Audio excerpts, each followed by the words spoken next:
ça bon. Malheureusement pour toi,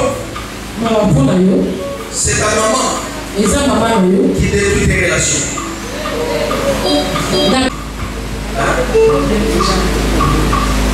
Mais tu as été attaqué par des criminels appelés Koulouma.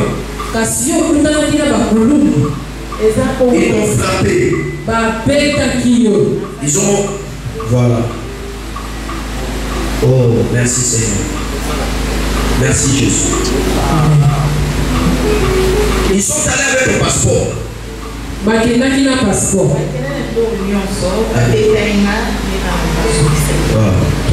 Est-ce que vous mettez papa bien mettez sur ma main pour voir papa qui se va mettez sur ma main pour casser. Ta mère est dans une alliance occulte. Prions. Éternel Père, nous te disons encore grandement merci parce que nous n'avions pas payé pour que nous soyons en vie ce matin. Nous t'avons peut-être pas dit une chose merveilleuse pour que nous soyons là. Éternel, il y a ceux-là qui ont dit prier. Ils sont morts même pendant leur prière. Il y a ceux-là qui désiraient donner, construire des maisons pour la gloire de ton nom. Mais ils ne sont pas là. Il y a ceux-là qui traçaient les programmes de prêcher jusqu'à gagner des âmes. Mais ils ne sont pas là. Mais ta grâce nous est donnée. Nous sommes là, Père. Il n'y a rien de méritant. Il n'y a rien éternel. Ce n'est qu'une faveur. C'est pourquoi il nous faut te dire merci Yahweh.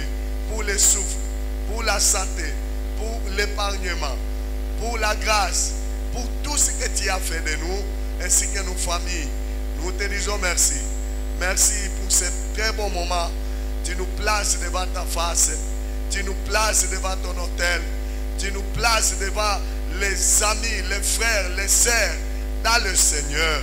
Ô Père, qu'il te plaise de transformer ces lieux en lieu de résolution de nos problèmes, en lieu de solutions, en lieu de réconfort, en lieu de bénédiction, en lieu de retrouvailles. Saint-Esprit, nous te demandons la grâce.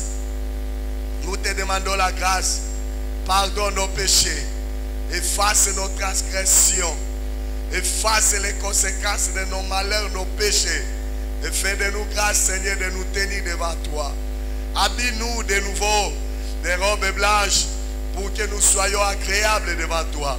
Que ce quitte soit un quitte raisonnable, un quitte d'établissement, un quitte de gloire, un quitte où règne ta présence au milieu de nous. Accompagne-nous du début jusqu'à la fin. Au nom de Jésus, nous te prions ainsi. Amen. Amen.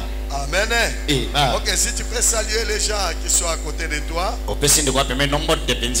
te fatigue pas à saluer les gens. Nous sommes d'une même famille. Nous sommes de la même famille. Tu peux les saluer, tu lui demandes même les noms. Frère Yovandakawa. Parmi nous, il y a ceux-là qui nous viennent de Tchangou là-bas. Il n'y a pas les districts que moi je crée ici à Kinshasa comme Tchangou. Un pasteur peut venir me voir. Homme de Dieu, je veux à ce que tu prêches chez moi. Quand je lui dis l'église est où? Là-bas, Antilles, Ansélé. Je lui dis, ah. Parce que même si on a comme mangana mutuka na otokonyo kwa. Même si na mata mutuka ya batunyo so tokonyo kwa. Même si na mata na moto tokonyo kwa. Mais ils viennent quand même chaque jour ici. Ils méritent nos respects, nos encouragements. Alors, vous là de Tchangou, félicitations. Que le Tout-Puissant vous récompense plus. Qu'il vous bénisse même premièrement. Oui. Parce que chacun va tirer sa récompense selon les efforts et les sacrifices qu'il est en train de fournir. Alors évidemment, je vais commencer par dire encore grand merci pour cette première partie haute en couleur. Amen. On a fini très bien cette première partie. Et nous voulons la clôturer. Parce qu'on me parle de séminaire. Je vais vous parler cette semaine sur un thème capital à travers lequel nous allons monter. Notre intitulé est ceci. Derrière la croix, il y a la gloire. Oh, yes. Alléluia. Il y a la gloire derrière la croix. Et nous allons étayer des choses de Dieu. Comment l'Éternel se manifeste dans nos vies pour que nous arrivons à l'espace de la gloire. Je dis merci à l'homme de Dieu. Merci vraiment. Je ne savais pas, je ne cesserai jamais de le dire. Et je m'encourage de moi-même que je ne négligerai personne. Je vais rester tel que je suis. Même quand quelqu'un est encore dans les sous-bassements, je l'honore. Même si quelqu'un est dans quel niveau, je l'honore. Même si je vois quelqu'un dans ses faiblesses, je l'honore. Parce que tout celui qui passe dans ton couloir est une provision de l'avenir pour toi. Et comme on a toujours dit, il n'y a rien pour rien. Bien-aimé, le frère là qui est à côté de toi, il est une provision. Traite-le bien malgré ses faiblesses. Cher serviteur, tu es ici, ce n'est pas au hasard. Tu n'es pas au hasard. Tu es venu en mission. Certes, ça ne sera pas facile. Mais tiens, il y a des choses dans la vie qui doivent marcher de pair. C'est la décision et la détermination. Ne crois pas que lorsque tu te décides d'aller, lorsque tu te décides de faire, ça sera facile. David s'est décidé de se battre avec Goliath. Mais ce n'était pas facile. Même les gens de sa famille l'ont réprimandé. Même les rois l'avaient réprimandé.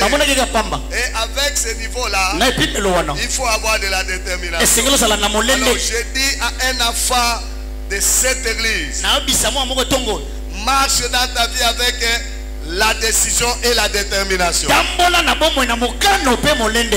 premier don que nous devons montrer à l'Éternel afin qu'il nous utilise, les dons que nous donnons à l'Éternel, le premier don que nous donnons à l'Éternel pour qu'il nous utilise, c'est la volonté.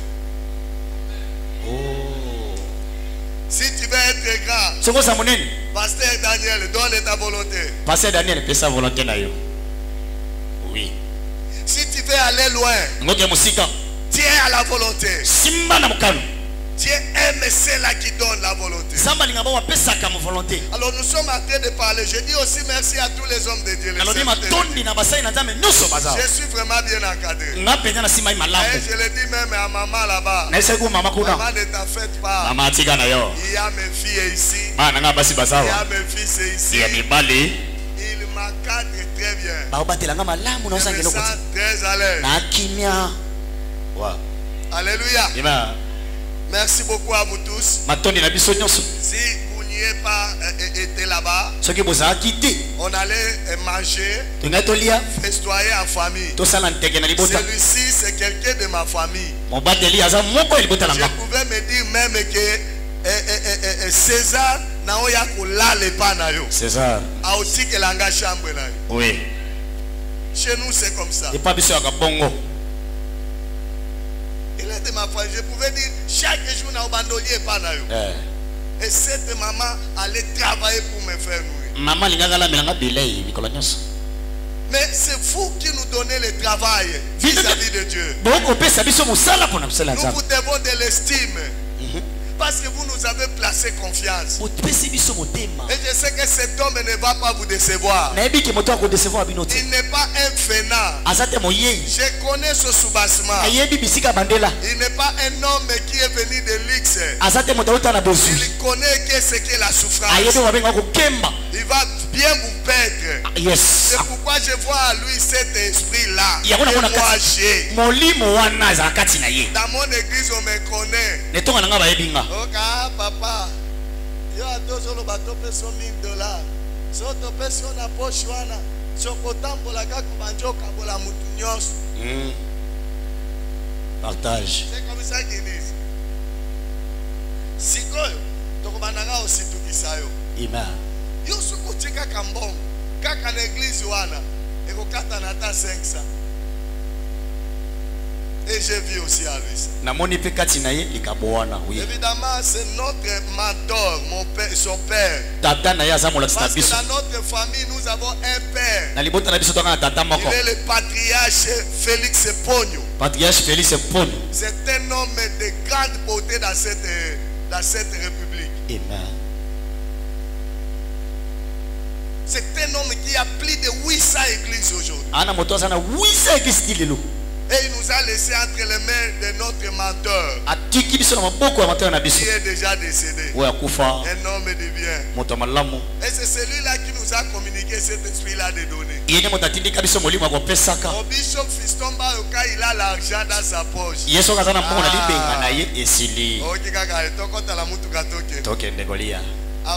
Même frère, maman, ça va.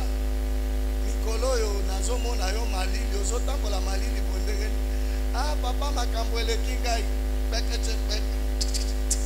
Soit cassé sous gaillon à bas.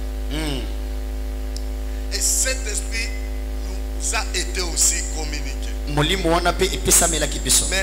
ce que je sais, dans cet esprit-là de libéralité, il y a la prospérité. Celui qui ne libère pas, même s'il prie, il aura l'onction. Il aura le parler à langue. Il aura la force de beaucoup prier. Mais il va mourir pauvre. Je dis à quelqu'un, n'accepte pas de marcher à pleine onction de Dieu. D'aller mourir pauvre dans la vie. Et l'unique prière pour recevoir ces données. Amen. Si tu veux recevoir, donne. Pour recevoir l'honneur, donne. Pour recevoir les gens près de toi, donne. Pour recevoir la richesse, donne.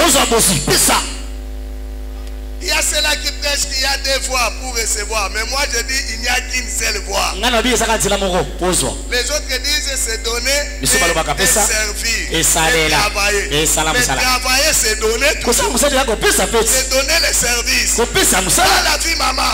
Si tu veux être estimé par ton mari. Même ta belle famille. Donne. Si tu veux être considéré dans la société, donne. Si tu veux avoir déjà tout autour de toi qui lui chante même pour toi, donne. David avait donné la tête de Goliath à Israël. Il a composé des chansons qui lançaient des défis contre Saïl. Oui. Pour élever David. Parce que c'est Saïl qui constituait le haut sommet. Pour dire que toi tu es élevé à l'extrémité, on l'a élevé au-dessus de Saïl. Mais 10 fois plus que Saïl. Si Saïl dit 1000. Mais David dit. David combien? 10 000. 10 000. Pourquoi? Parce qu'il leur a donné ça. Alléluia. Les combats de la destinée. Après l'introduction, et nous vous avions dit qu'il y a 4 types de combats. Il y en a 4 types de combats. Il y a les combats d'existence que Dieu seul a combattu pour que nous puissions exister. nos pères ont combattu pour que nous puissions exister. Nous l'avions démontré ici. En deuxième lieu, lorsque tu existes, tu commences maintenant le combat à toi. Le combat de vie. Alléluia. Parce que tu peux exister mais tu ne vis pas. Pour avoir le combat de vie, il faut que, pour avoir la vie, il faut combattre. Après avoir la vie, il y a aussi le deuxième combat. C'est le combat de prééminence. Tous ceux qui vivent, ils veulent monter. Ils veulent être au-dessus des autres. Et tout le monde a cette envie-là. Même s'il n'a pas étudié, il veut être au-dessus des autres. Même s'il n'a pas de force, il veut être au-dessus des autres. Même s'il ne connaît pas parler, il ne sait pas parler, il veut être au-dessus des autres. Même s'il n'a pas un bon rang social, il va être au-dessus des autres. C'est ça une lutte perpétuelle que nous avons. Ça se fait même dans le foyer. Vous verrez, maman est en train de lutter pour qu'elle domine ici son mari. Et le mari garde sa position. Oh, je dis à tout mari qui sont ici, vous êtes des aigles. Avant de monter, avant de descendre, il faut maîtriser d'abord l'environnement, l'atmosphère. C'est pourquoi vous verrez l'aigle. Il est en train de sillonner comme ça. Il maîtrise les choses. Oh, alléluia. Je dis à tous les leaders, soyez comme des aigles. Non pas seulement ils voient de loin, non pas seulement ils montent plus loin, il lutte contre l'atmosphère aussi. Alors, dans les combats de prééminence, c'est le combat des niveaux. Ce sont des niveaux qui nous procurent des considérations. Il y en a 4 niveaux. Niveau de vie qui regarde tout ce que tu as, tes avoirs. Le niveau de vie est constitué des avoirs. Et après le niveau de vie, il y a le niveau de savoir. Si tu connais, tu auras de l'estime. Tu auras de la considération. Parce que la prééminence consiste à occuper une considération dans une famille, dans le foyer, dans le quartier, pourquoi pas même dans le pays. Et après le niveau de savoir, il y a le niveau de maturité. Lorsque tu crois, tu seras élevé. Soyez mature.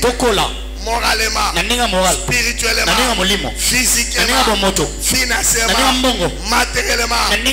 Aspirons à la croissance. Paul le déclare. Aspirons à la croissance. Celui qui ne croit pas, c'est un enfant.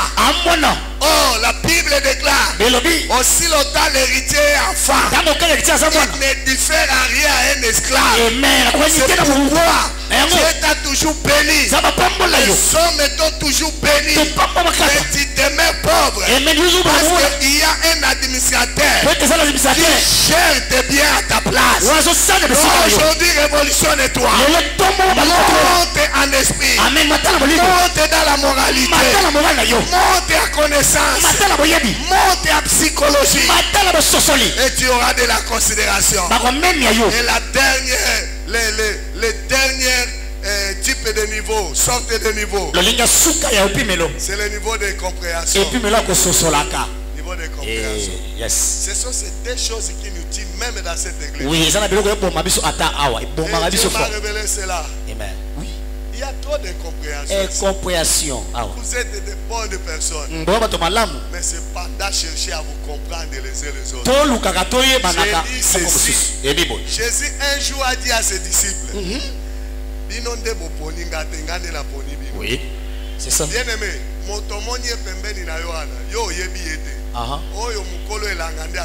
oui. ton problème, accepte-le tel qu'il est. Ah, vous jugez. Ah, bongo frère. Tant qu'on dit maillé, on a mesure à changer. C'est ça. C'est ça. C'est ça. Tu as tonga on perdre et ce qu'on perdre et que il avait une mission dans cette église. Il perdre et repousser. Sache que tu auras des problèmes avec Dieu. Le niveau de compréhension facilite les tâches. Nous avons vu un capitaine qui avait une haute compréhension. Il savait que c'était une autorité. L'autorité s'assoit sur le pouvoir. Et lorsque Jésus voulait aller dans sa maison pour guérir sa fille malade, on lui a raconté cela. Il a dit à Jésus, tu es maître, tu es Seigneur, ne viens pas dans ma maison. Dis seulement un mot. Pourquoi? Parce que je sais que tu es une autorité. Moi d'abord un capitaine. J'ai mes gens tout autour de moi. J'ai dit allez va-t'en. Il s'en va. J'ai dit à l'autre retourne. J'ai dit à l'autre fais ceci, le fait. Mais comme toi aussi tu es une autorité, commande seulement et ça sera exécuté. Voilà comment il a facilité la tâche à Jésus. Si cette église, nous serons des compréhensifs, nous aurons le niveau de compréhension élevé, nous allons créer une bonne famille. Et lorsque nous créons une bonne famille, nous allons bien nous rattacher. Et rien ne pourra nous vaincre. Nous allons monter ensemble. Et nous serons bénis ensemble. L'église aspirer à la croissance spirituelle. Ne recherche pas seulement l'argent. L'église monter à la compréhension.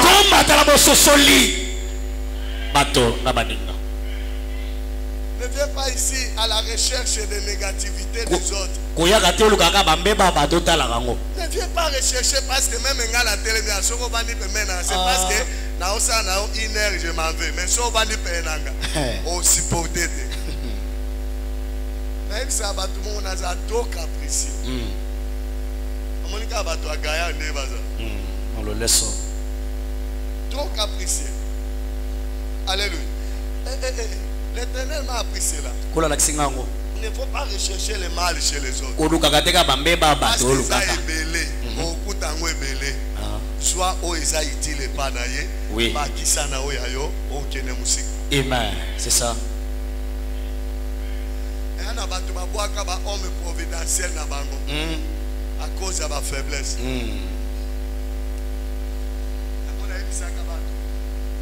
La vie na yo. Ozalaka kaka na bateau bazana mbongo te comme des camarades. Zalaka pe na bateau bazana maturité. Na ope baza élevé spirituellement comme des compagnons. Yes.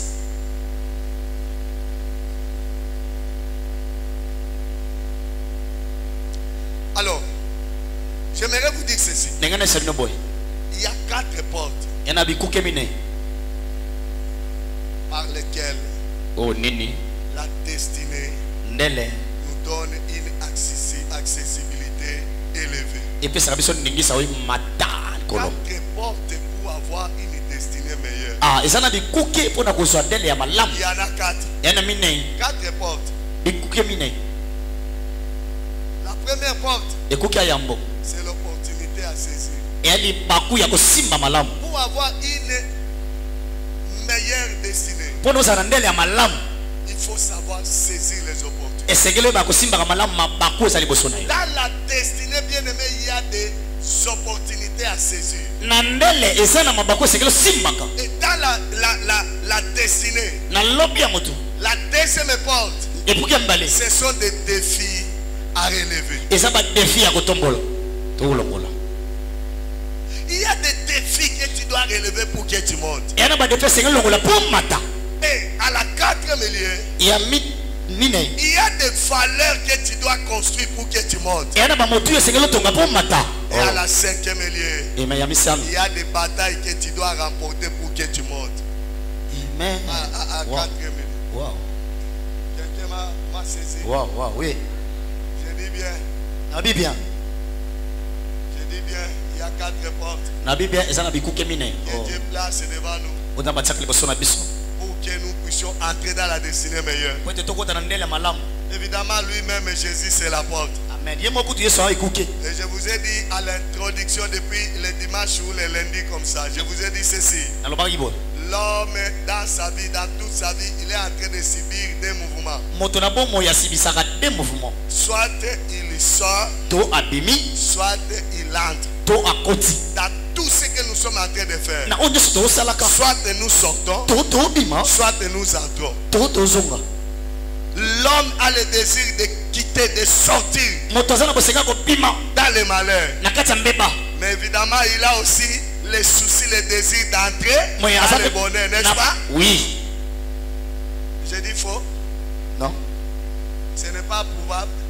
Ezayango. Je croyais que c'est seulement pour moi. Na basaka ezaki ko pona nga. Mais dans toutes ces mouvements, dans tous ces mouvements-là, Na boningani nyoso wana. que ça soit entré, Eza la kokota. que ça soit sorti, Eza ko bima. l'homme a besoin des portes. Moto zana boseka ka bikuke. On ne peut pas entrer sans porte. Okoite ko kota sa On ne ikuke. peut pas sortir sans porte. Okoite ko bima sa Et ikuke. lorsque tu veux sortir, il n'y a pas de porte. Tango ngo bima porte sa. Lorsque tu veux entrer, il n'y a pas de porte. Tango lingo kota porte C'est sa. ce qui crée des soucis, Oyo sa ba souci. des anxiétés, Wana basete des problèmes de cœur. makamba bitema. Parce que tu veux sortir, Ko lingo bima. mais il n'y a pas de porte. Me kuke sa la. Et des fois, tu veux entrer, Ba so lingo mais il kota. n'y a pas de porte. Ekuke pesa Tu ti. restes dans les soucis. Otikali na Gloire komisa. à l'Éternel. Kwa mala Parce yawe. qu'il y a une personne Pote sala qui mutu a baba. crié, Ouais, bonne la- je suis la porte de Na la se brebis. kuke ya babele. Jésus est toujours la porte pour nous. Yesu aza kuke pona Si biso. tu veux sortir, Soko lingo il bima. est là. Aza wana. Il crée des portes. Azo Si batela tu porte. veux entrer, Lingo kota. il est là. Aza wana. Il crée des portes. Batela porte. Je dis à quelqu'un, Esi mutu boko.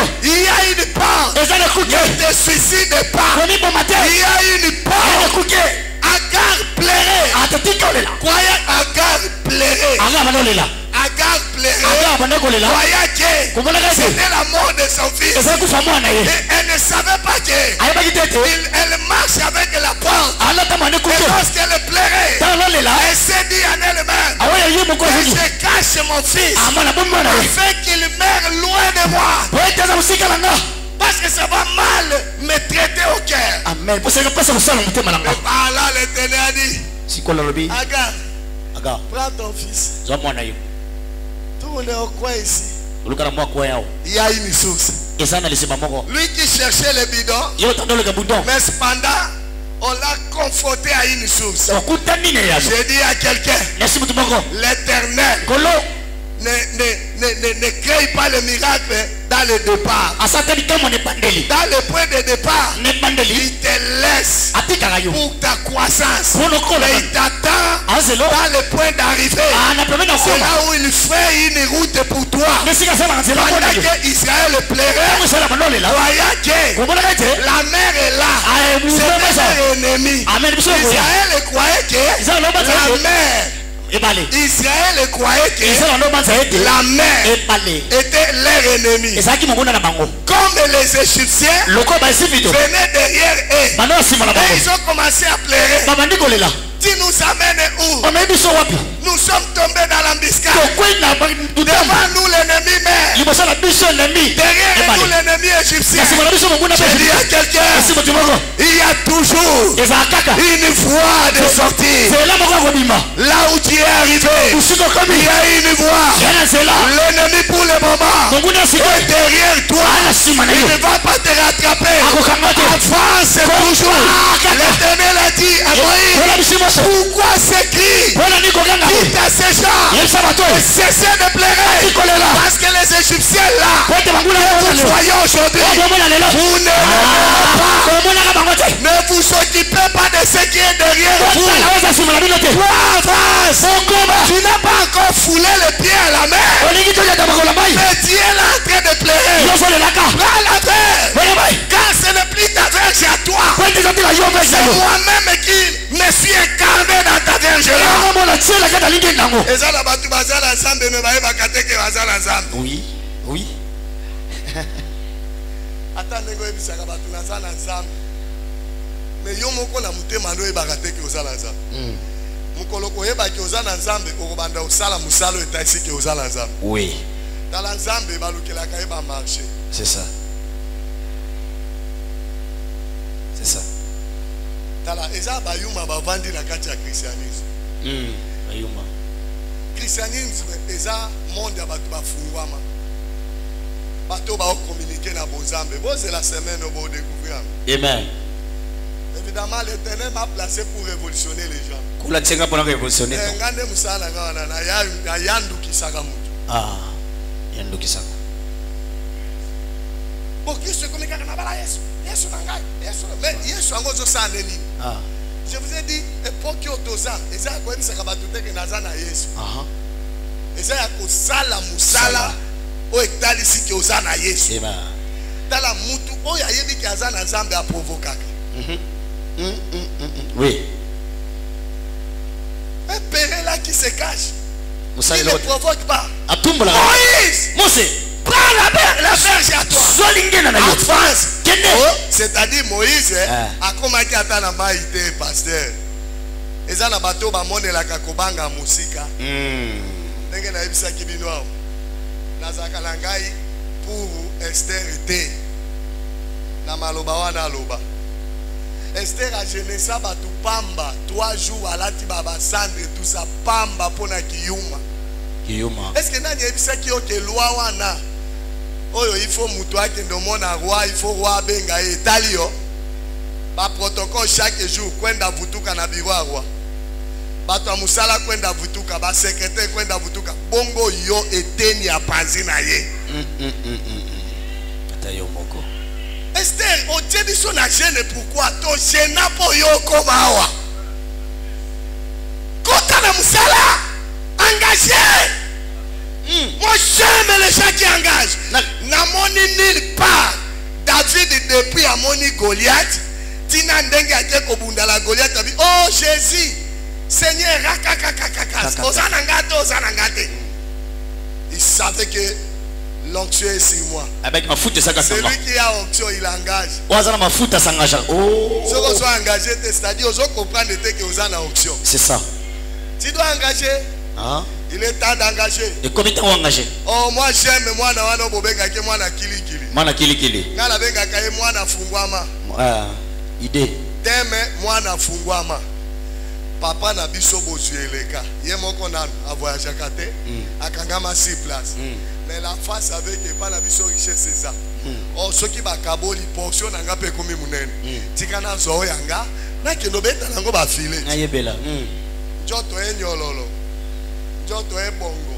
E bongo. Mais le mal c'est le bas. Akene musika papa. Soka za kana connexion la papa mi konyo so papa pesa ka eponi mon fils. Oza bien? Comporte-toi bien belle sungaki. C'est pourquoi dans wasali viva. Amoni ki akangami esili na mutune alobini papa tata c'est-à-dire moment on ga la vandia kuna la monsieur ezokota na sali na zonga na ebiseke na zata mosali parce que pas la biso même basali bafutaka bango soki aboyi na zala mwana po portion na nga na retirer mais na ko swa pembeni na lokola mo osali Zokande mwana tikala mwana. Oh. Même si atumbanda. Oui. Azongi de nouveau. Ba renouveler alliance. Ba sanctifier na robe. Ba sali fête. Pour dire que mwana même si au bébé ici mususu ezaya yo. Et yoka peza ya yuma. Depuis na vanda kawa, bosale la kangate papa ya nolini. Ah mais non, on est toujours avec toi ici yo bakate. C'est lui qui a onction, il engage. Oh non, c'est l'amboko na koso mbongo ndena bala bibala. Merci. Mbongo ekukuto na nzela libala. Kende ko zwa liste. Ende nano banda. Yebisa bango na 6 mois na zoya. Amen. Total na usoki na 6 mois anoko kende te. Tandeke ba otala. La frère Mubimba. Ego. Vandi na mwana batu. Opesa musote onction ezomata. Afuta. Culpabilité la mutema. C'est ça. Dis résoudre gango. Posa la complet. Yebela. Soit liste. Yebela. La kabango. Oui. Engager Dieu. Nous sommes de ceux-là qui engagent. Tout ça va où engagera. Oui. Tant qu'on a été dans mon église, on a été bâche à construction à temple. Batu batali bâche wana, ba pasteur, ils ont une cérémonie action de gabanjo, ba uti kuna bino tolo baka. Tipo okontimaka biso. Tipo atandenge générosité ni azakabi apri akamakasi wana. Tipo asimbi. Vraiment na kisangani oyo Francis akozwa 480,000 $ wapi. Parce que bateke nga na engagé. Nata no bonene ya Zambia. Il y a à Kisangani ba église oyo esala ba 30 ans na ba parcelle là-bas. Mais nga na komi tuna moins de 5 ans na sombi parcelle. 25,000 $. Batu nyonso cri azui wapi.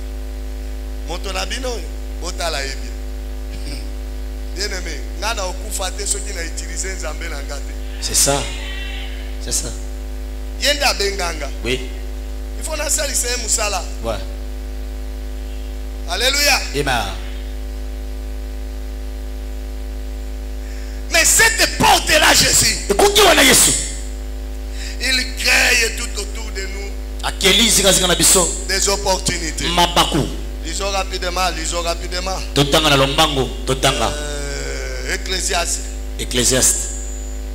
Maintenant, Ecclésiaste 9, 11. Ecclésiaste 9, 11. Papa Jean. Salomon l'avait découvert.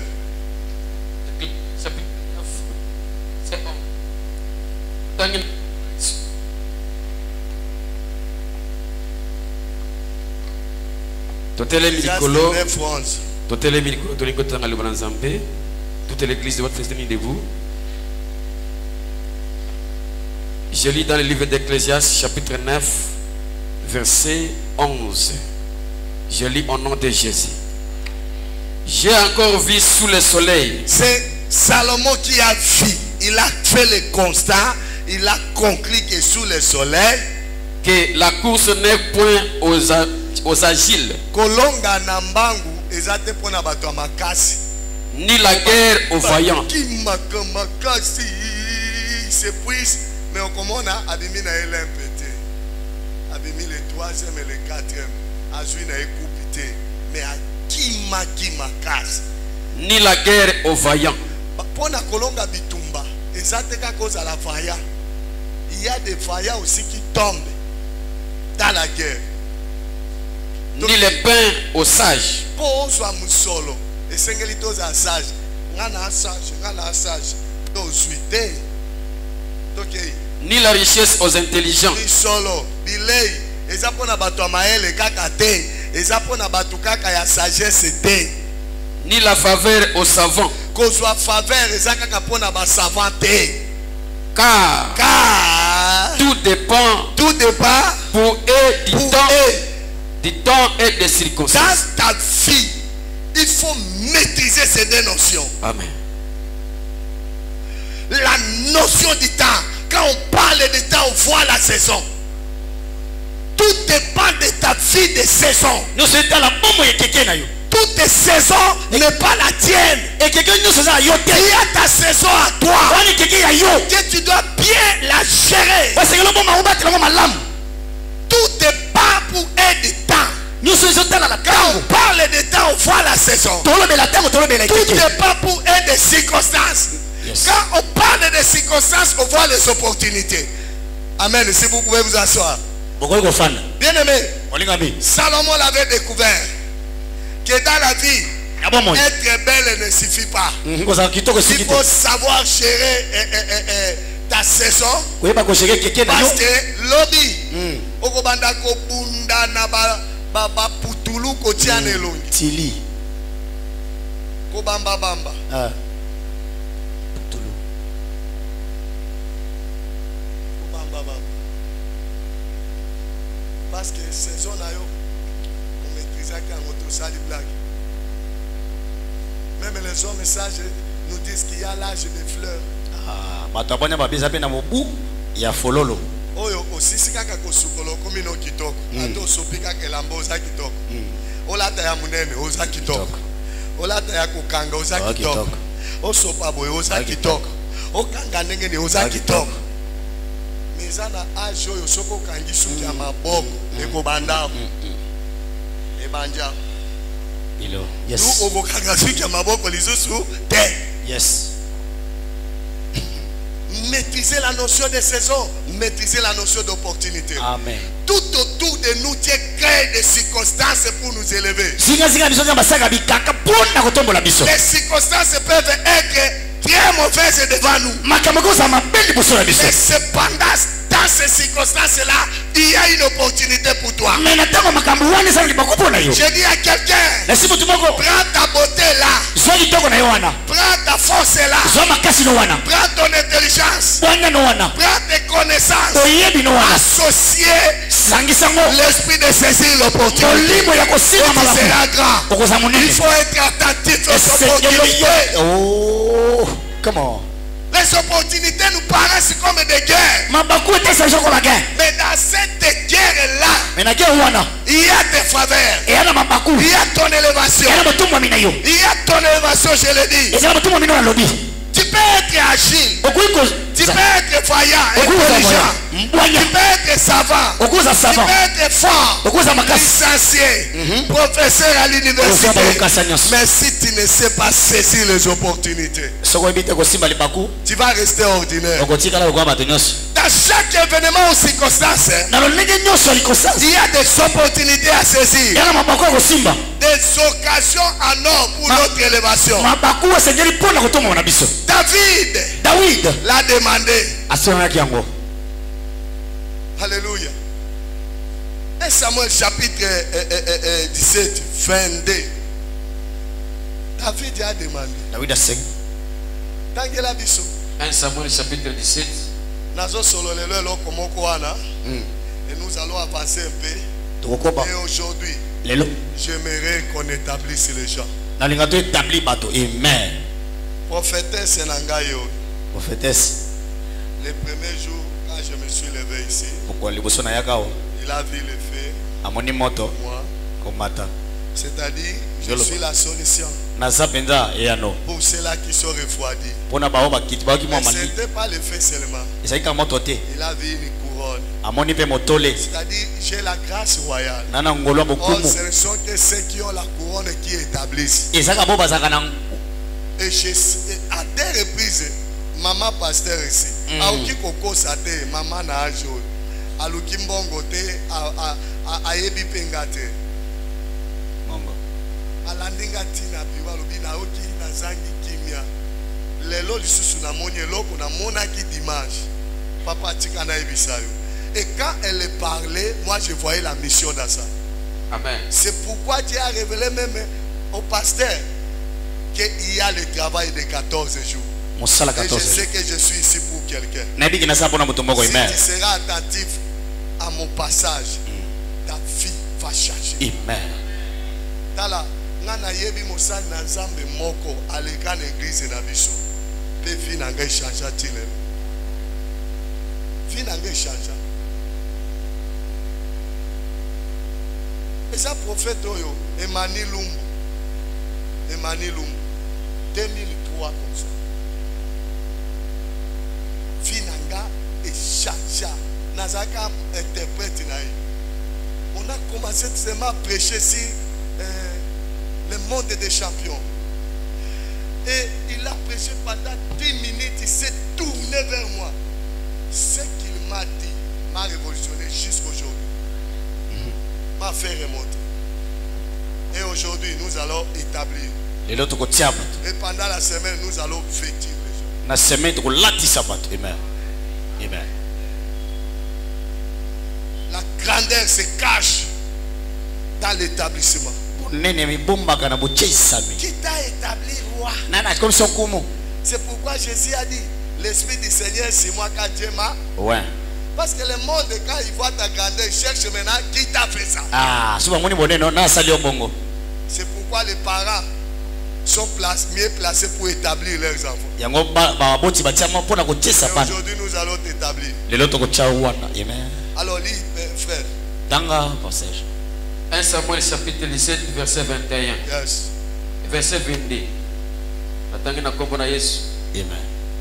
David y remit les objets qu'il portait entre les mains des gardiens des bagages. David ayaki na ye kotika bilei provision et pas bandeko na ye na bakonzi ya bitumba na front et courir vers les rangs de l'armée. Aussitôt arrivé, il demanda à ses frères comment il s'est porté. Chacun disait, avez-vous avancé cet homme? Tango Goliath a telemi, David amoni bato nyonso babandi kokima. Moko na moko ya bavie wana babandi koyebisa moninga. Ozomona mutu wana telemi.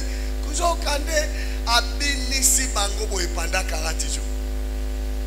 C'est pour jeter. Ezangaki mutu moko. C'est lui qui a l'onction. Avez-vous?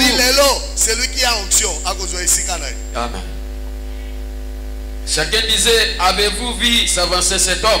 Ils ont fait 40 jours. Donc, les bosso, to saini. Ceux qui Goliath a lali, to les bosso. Ceux qui a telemi to saini.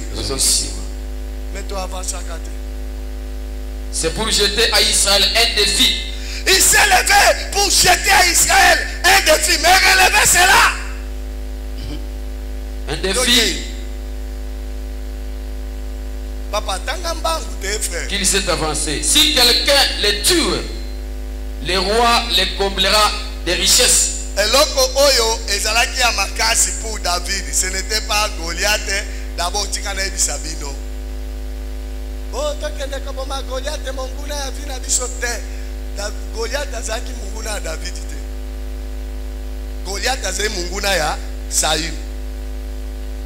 Mais azalaki opportunité pour na David. Amen. Amen. Tu comprends? Goliath azaki ennemi a lancé défi na Saül. Saül a sa kimia ke kovanda na pale. Mais David a moni Goliath d'opportunité. Ce qui a intéressé David maintenant de place, c'est lui qui les tuera. Si quelqu'un les tue, le roi les comblera des richesses. Le roi les comblera des richesses.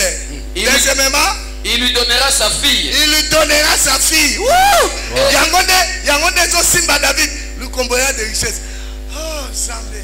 Ngao na sa umeli la couronne na ngala zamba ko bunda bunda la banyama. Couronne des à la recherche à trône. Parce que na trône bobola na ngeko sila. Na trône ba momi a bien nyoso ba uzayanga. Wana na banda.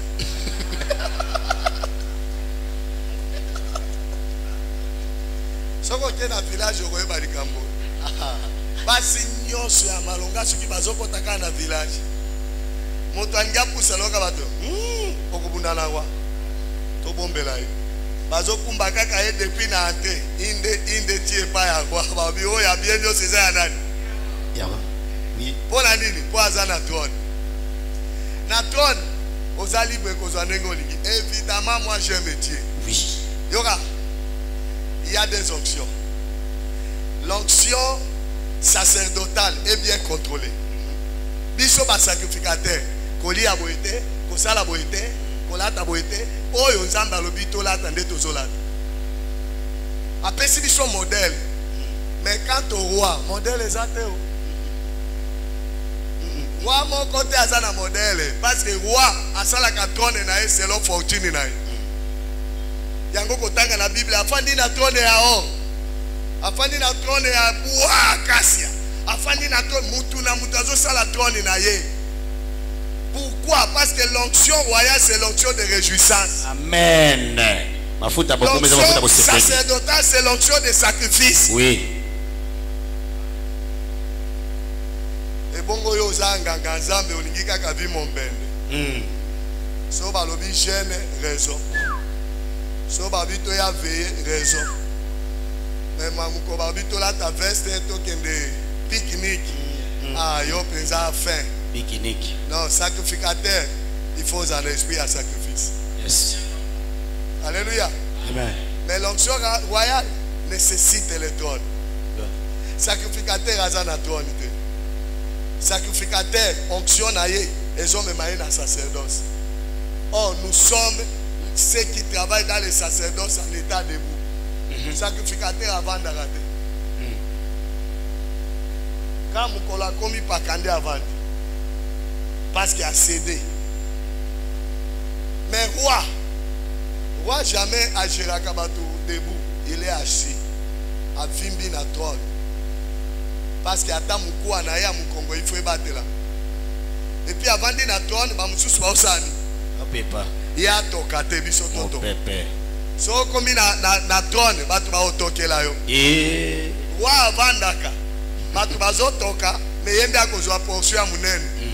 Ceux qui bitaient de guerre.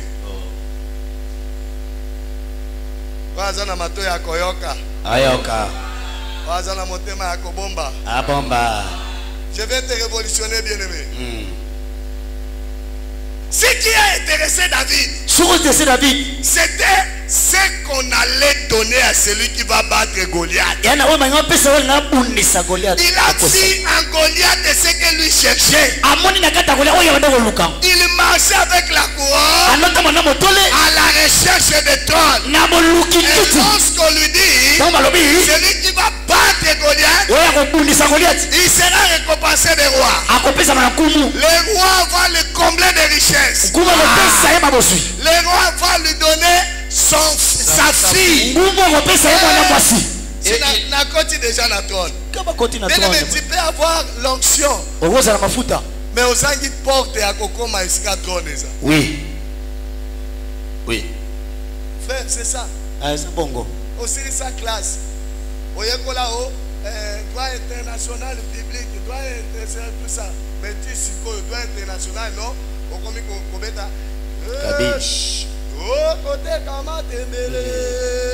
Sando. Il y a un sénateur international dans tout le monde. Soubé. Matembele. Matembele. Depuis aussi, ça, depuis aussi, ça économie monétaire de ceci, c'est là. Comment est-ce que c'est un bon goza pour ça l'économie monétaire? Il y a des cas là, les aïeux, comment bicome là? Il y a Kemba. Sakana bien-aimé. Na situ kaka mutute. Économie. Ana mayele na ngai. Zana mayele na yo. Mais souka ekota seki ozaki zoba. Amen. Il y a combien de fois Éternel crée des opportunités même à travers des faibles. Attends la place à Ozo négliger yango. Bien-aimé dans la vie. Zambe atie tout autour na yo bato ba ba commission esika yo ozoluka. Oui. Zambe a créé tout autour na yo bitumba ko commission esika yo ozoluka. Oui. Faut savoir saisir les opportunités. Kangama bakumalam. Oh. Okokyo so libala na yo na kati ya bwatu. Bwatu. Osui libala na yo na kati ya mutuka. Na bis. Tantini pusana na lukuna. Boni bogo. Bakangani. Boni yona basolo. Mobali na oye wana. Yo bakoti na mutuka. Yamba ekitoko vandisa. Toto place no yango. Soit kiti na nani. Soit saki na utiao. Tala saisira kama opportunité. Oyebi ete frère même en église oyo mutozo moni wanu ebi lobineti. Eba. Yo si tu kaka mutu asa tombwami ondio ya kokota boy place ezate akomi na lolendo tosala kana epeza na chambre hote ngayawa yewe mais oyebi combien de fois on minimiser ko finga yi globane mabe tonga ye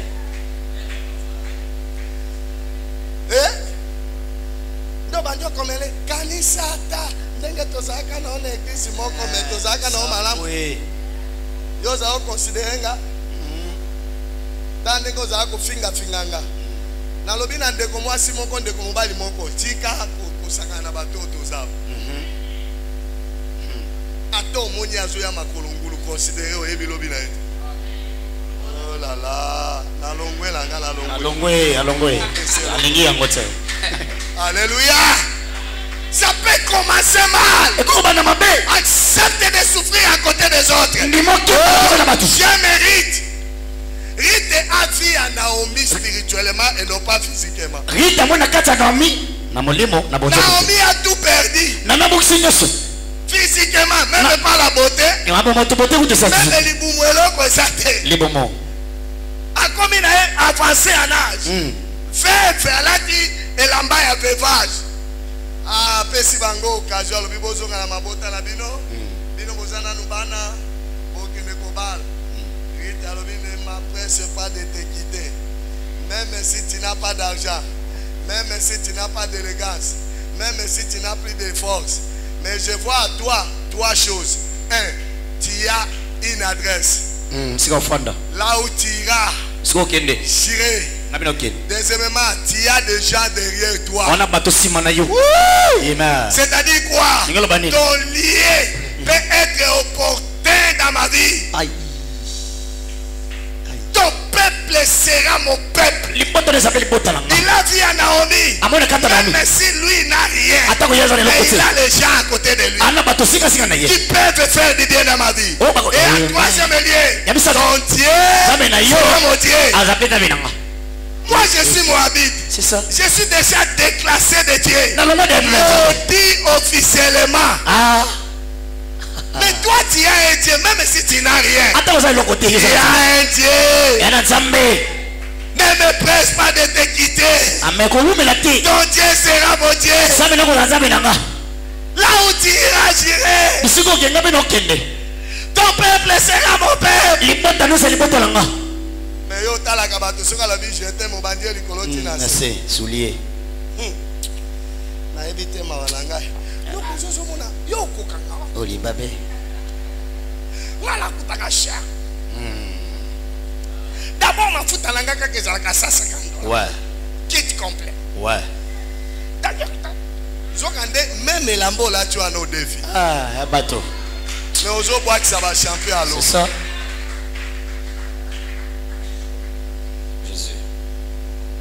Lorsque Ruth est arrivé dans l'adresse de Naomi, premièrement, il a profité de Dieu de Naomi. Deuxièmement, il a profité des peuples de Naomi. Et ce peuple-là s'était réuni un jour. Les anciens ont élevé les anciens. Ont élevé Ruth au rang de ces deux mamans. À la place de Rachel et Léa. Et Ruth est entrée dans le destin de la gloire de la terre. Angela ya Ruth. Yesu abotami. Oui. Alléluia. Alléluia. Wow. Nous devons savoir saisir les opportunités. Pendant que les gens fouillaient, David voyait la récompense. Moi j'ai l'onction. Mais je cherche maintenant la récompense. Je cherche le trône. Oh, la récompense est liée au trône. Et comme le roi va récompenser jusqu'à donner sa fille, c'est-à-dire je vais entrer, je serai parmi les héritiers. Et ça peut se faire que lorsque le roi va mourir, comme moi je serai parmi les héritiers, je peux avoir de la place. L'Éternel crée des opportunités. Et je dis à quelqu'un, parfois il faut essayer. Parfois il faut accepter de risquer. Parfois il faut braver la peur dans la vie. Il y a des circonstances opportunes. Des circonstances opportunes. Circonstances qui sont opportunités pour nous. Mais il y a aussi des hommes opportunités. Des choses, circonstances, opportunités, les hommes opportunités. Circonstances et les bateau, les bateaux. Pour réussir, Dieu place toujours les hommes dans nos parcours. Les hommes providentiels. Il faut avoir de la considération à tout le monde. On m'a dit na to sabato. Ah. Ozote kabilo koto sabato. L'homme mérite de la considération partout, ne sois pas hypocrite. Et quand tu es dans une famille telle que nous sommes ici. So oza libota nde tosabo. Olingi kotonga katonga kabatu ba origine. Biso nyo sto rejeté. Même si yo yaka kotonge pana ngana rejeté na yo. Donc on a oswa musala na opesa yo te parce que ya mesana otonga ba. Batongi toyoka. Osala kate to za na groupe obanjo finga mutu. Na ebi déjà que oza niveau bas, il y a compréhension, il y a immaturité. Sois prêt partout. La peine bisika nyoso. Ce que ça osala buzoba, sala kango na chambre yo moko. Na chambre biso soto zaka bazoba. Na obimisela mbala nganyo songa wana na bani. Ouais. Ona nini? Mutu azate. Ouais. Nani asala ka bongo te. Ngala sala. Surtout ceux qui n'abeta kila. Na yembangu na koti na chambre mutu apesa nga enveloppe.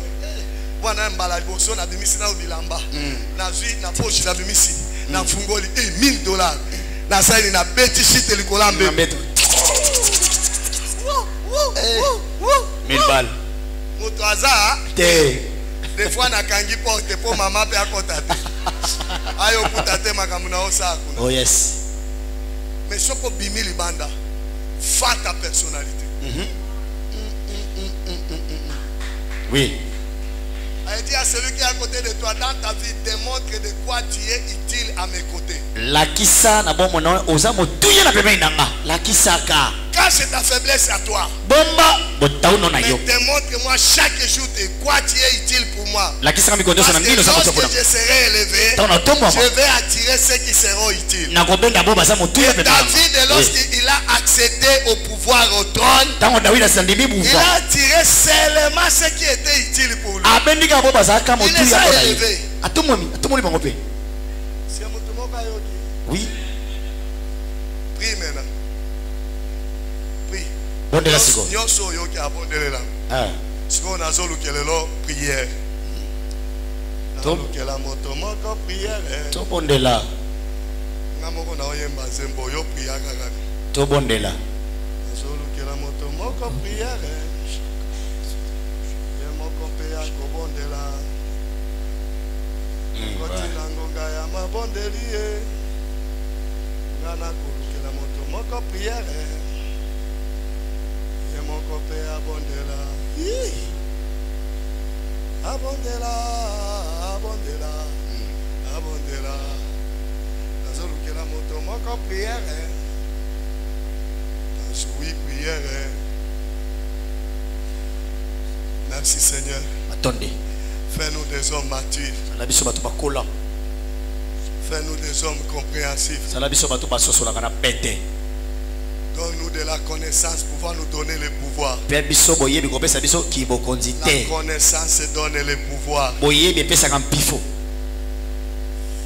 Donne-nous, Seigneur Père, un niveau de vie considérable. Aide-nous beaucoup plus à saisir les opportunités.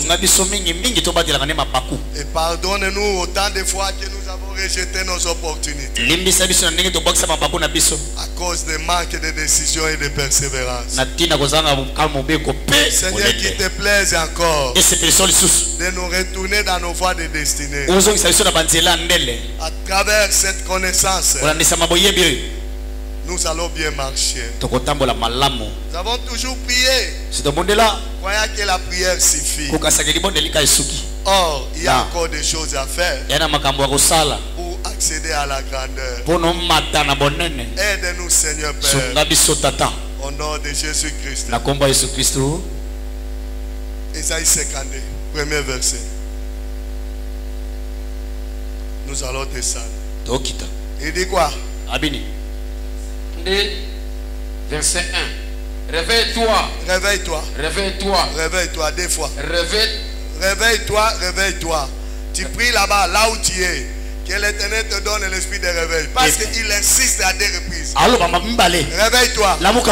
Et hier, nous avons parlé ici le vendredi. Que l'Éternel a livré le combat en Israël. Il a dit ceci. Déclarer la guerre. Mais réveiller les héros. Tu peux être héros, mais tu dors. Éternel, aujourd'hui, insiste encore, réveille-toi des fois. Kola zolo basusu la mukamba mibale. Et prie l'Éternel, donne-moi l'esprit de réveil. Pesa nga molima bola mukikolo. Tu es en sommeil Ozana pongi. à cause des déceptions de ce monde. Natina ba déception mukilo. Tu as cherché, Oloki. mais tu n'as pas trouvé. Ensuite, Tu as demandé, osengi. on ne t'a pas donné. Papiote. Tu as frappé, Opeti. on ne t'a pas ouvert. Bafungoli yote. Tu t'es cassé, tu deviens abattu. Olembi. Aujourd'hui, Lelo. l'Éternel te dit, réveille-toi, Lamuka. réveille-toi, Lamuka. élève tes mains, Tomola bola dis à l'Éternel, Yesakolo. donne-moi l'esprit de réveil. Pesa nga molima bola muki. Priez, priez, priez. Bondela bondela bondela bondela. Priez, priez, priez. Bondela bondela bondela. L'esprit de réveil entre Molima bola muki dans kota. ma vie, Na bomo nanga. dans mon esprit, Na molimo. dans ma pensée, Na ulibanzo. dans mes langages, Na holoba dans nanga. mes actions. Misala nanga. L'esprit de réveil Molima bola dans muki. mon âme, Na dans molema. mon esprit. Na molimo. Esprit de réveil Molima bola muki. dans cette église. Na tongo. Esprit de réveil Molima bola muki. dans ma famille. Libota nanga. Esprit de réveil. Molima bola muki. Parce que celui qui a réveil, Wetu sana bola muki. il voit. Amonaka. Et lorsque tu as sommeil, Tango tu apondi. ne vas pas voir. Omona te. Donne-moi l'esprit de réveil Esa molima bola pour que muki. je voie. Wetu na mona. Parce que tu m'appelles Wetu benga à na. avancer. Yakokoba. Oh ma Seigneur, Wonenge ni kolo. avancerai Koba nanga. quand je ne vois pas. Tango na omona te. Et comment je vais voir Nderi na omona. quand je suis à sommeil? Tango na la pongi. Dans ma famille, Na libota la on wa. n'avance pas Okoba te. parce que nous dormons. Wetu tolala On ka. discute beaucoup. Tolobaka mingi tosona. On se bat mutuellement. Tobundaka biso na biso. Mais il n'y a pas de sortie.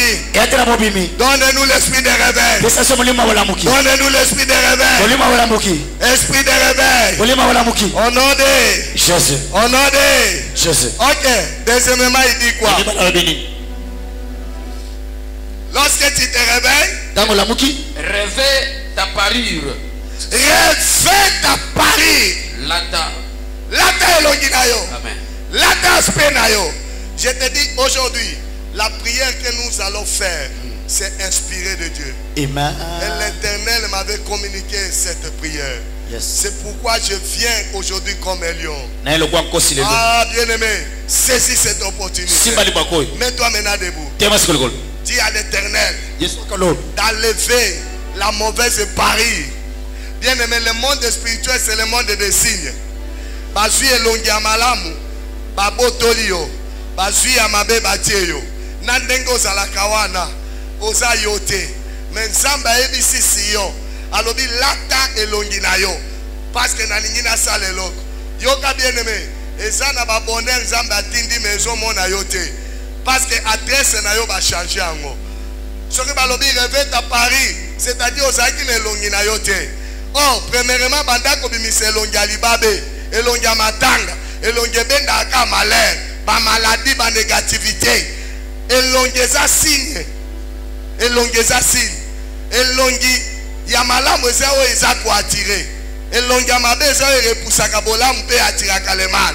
Yebisa nzambe longola kati na nga bilembo nyonso oyo atiraka mabe, elongi nyonso oyo atiraka malheur, elongi ya mabe ebima oyo atiraka ba maladie, ba problème. Au nom de Jésus, priez.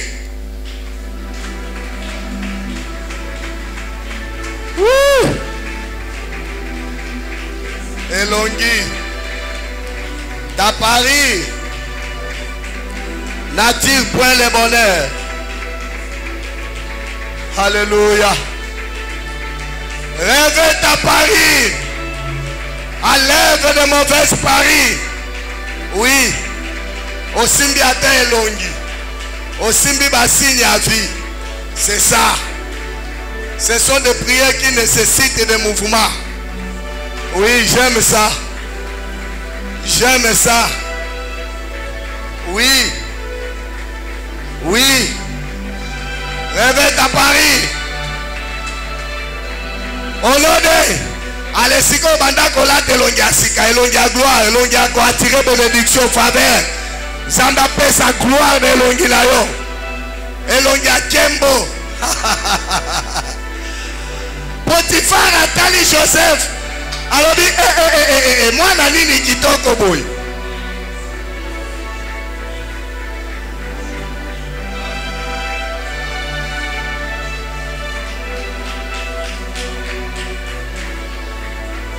Réveille ta Paris, la Paris mari de gloire, de fils de Dieu.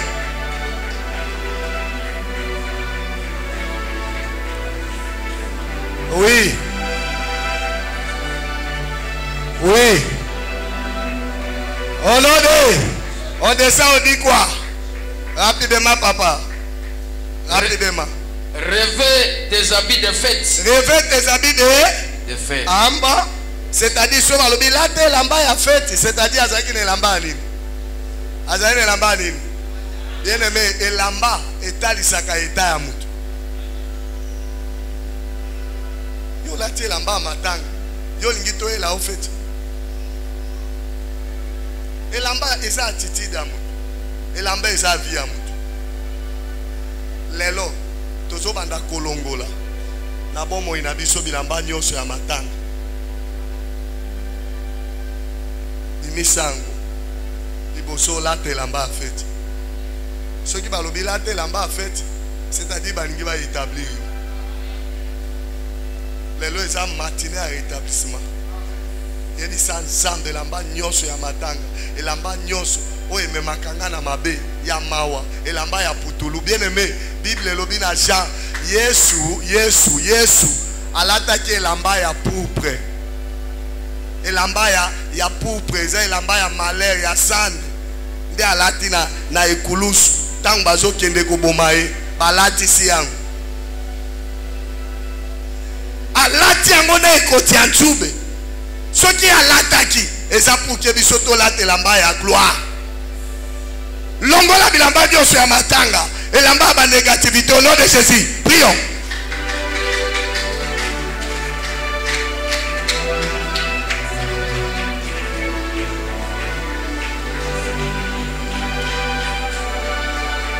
Oui.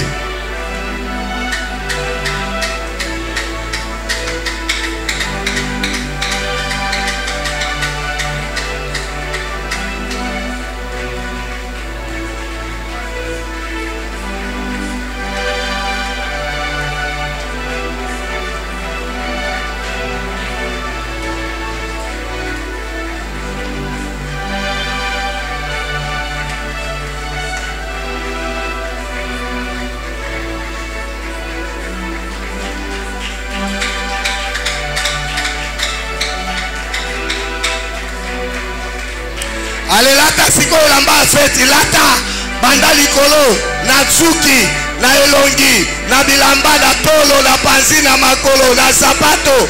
Allez lata banda kolata oyo sala ngo na molimo ezoko kisama pe kozongela isu na zoto.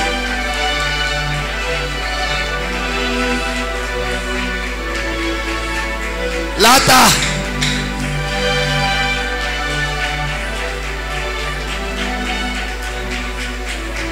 oui, ozolata bien. Koswango la blague était là qu'on a émission. Aujourd'hui tu seras établi. Oui.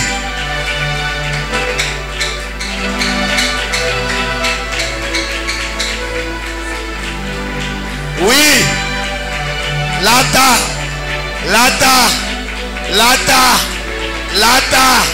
Mandako lata. Réveille-toi. Au nom de allez toquer balobinin. Réveille-toi, la fête de Jérusalem. Car il n'entrera plus chez toi ni un circoncis ni impie. Ce qui a collaté lamba na yo ya gloire. Mutu nyonso aza putulu, aza busoto. Aopusa nelote. Amen. Aokima musika. Alors alobito sa isunini. Secoue ta poussière. Secoue ta poussière. Bien-aimé, okoki kolata elamba ya malam. Mais soko za na putulu elamba wana emona na te. Amen. Lelo tozo pupula putulu. Je crois likamba putulu yo même soki pa na banganga baloba kango. Yaka na sukola yo putulu ebima nazomona yo putulu. Bien-aimé, étoile ya batu nyonso. Mutu nyonso aza étoile. Aza représenté spirituellement par une étoile. Mais cependant, ba étoile monsieur ezomona na te ba o compter yo te parce que oya yo étoile et si pas mina putulu. Bien-aimé, biso tobika na ba mama ba tetela. Batete la bazar. Na Kisangani ba maman batete la bazar répité. Ya ko pupula loso bazara na barizerie bazo pupula boy. Omona ozo lukelonga mama ezate nyonso banda likolo ya mutukino na se ezipami na putulu. Na yebi eloko putulu esala na vie ya mutu. Tant na tangi Bible balobi secoue ta poussière, je le secoue vigoureusement. Okoza na vie na ozoka ba poussière ba boake là on a vie. Et si pas bien aimé na vie oyo, il faut ça la présent. Peut-être babeta yo embargo na monde de mariage ozaka na yo te. Na monde d'affaires yo zate. Yango kendaka na zando otie biloko mais intérêt à la kate pendant 10 ans. Baninga bo banda même na capitale na se bakuma musika mais yo za c'est parce que na monde wana yo zate. Lelo il faut ba mona yo. Lelo ba mona yo. Allez secoue la poussière. Bandana mutukino la makolo. Pupula. Kitoko na yeso mona na te. Parce que ça te. Ki mosali no azambe so mona na kisasa te. Parce que ça te. Ba sopeli o poussière. Pupula.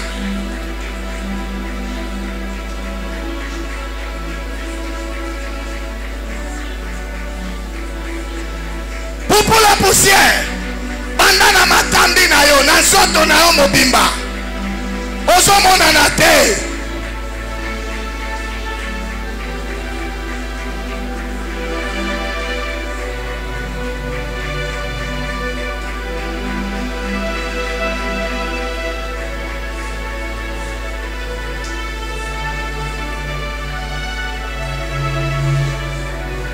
Pupula. Pupula poussière. Au nom de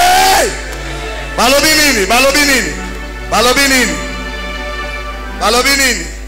Tokembangu papa. Secoue ta poussière. Ah. Mets-toi sur ton séant. Tambuka. Tokosuka wana.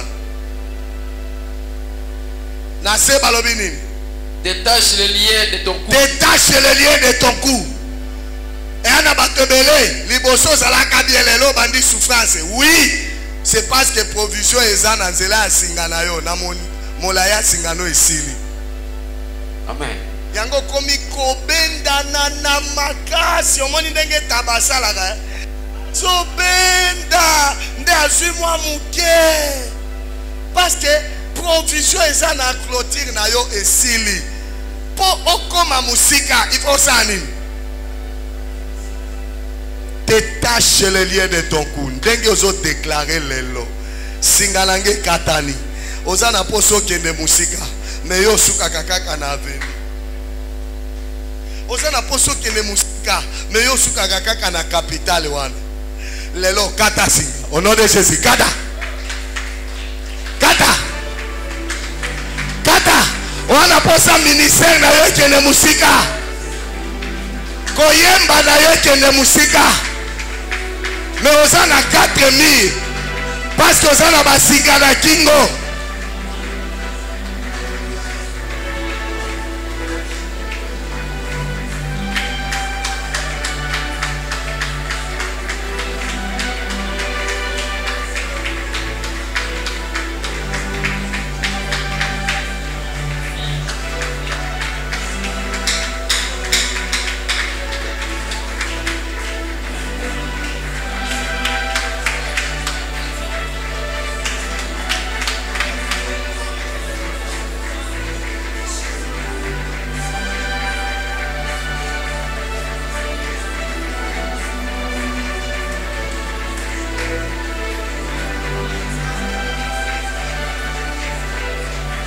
Oui.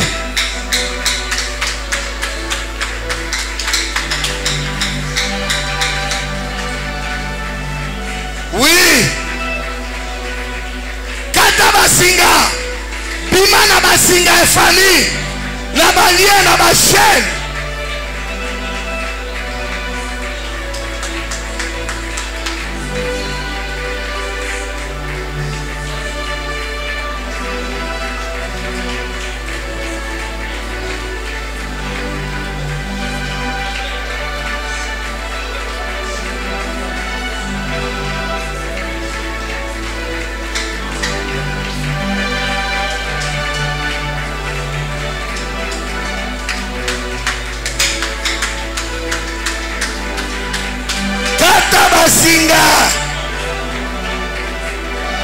de musika.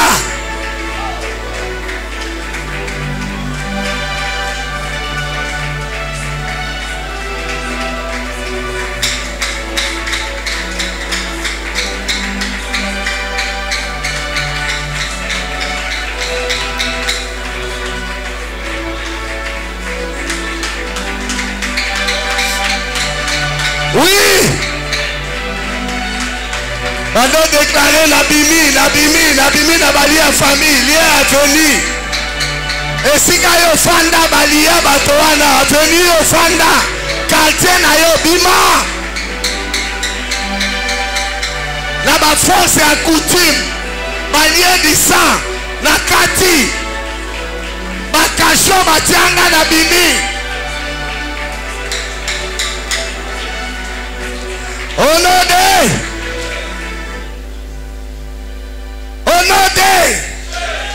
allez, zonga lisusu likolo muke phrase oza likolo. Mets-toi sur ton séant. Mets-toi sur ton séant. Elingi oloba nini? Vanda na kiti na yo. Oh, kiti.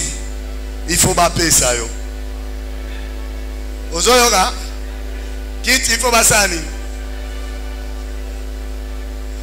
Bato ba précédent yo, il faut bapesa yo kiti. Bien aimé na lingi lelo avana bimawa. La bandi sabato. Oyebani na yo muke. Na eba tukaka ya molimo, une semaine otoza ensemble, ba ebinga déjà. Na lingi na bandi sabato. Nana posa ya 36 personnes avant de se rendre dans la salle. Boelinga 12 chaises. Rapidement.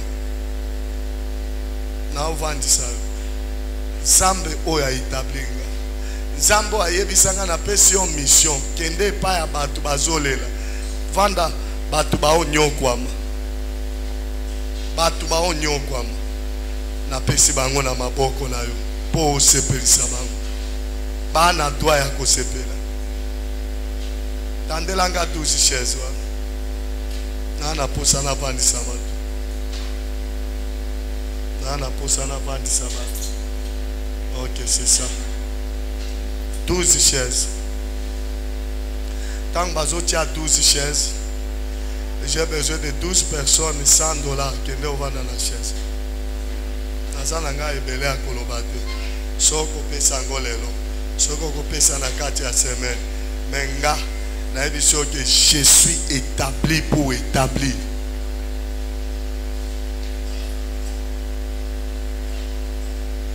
Je suis établi pour établir. Mais 12 personnes là, j'ai besoin de vous. Yo fanda no kana kiti. Soko zanango opesi na enveloppe. Soki ezali te na kati ya semaine oyena kino dimanche. 12 personnes.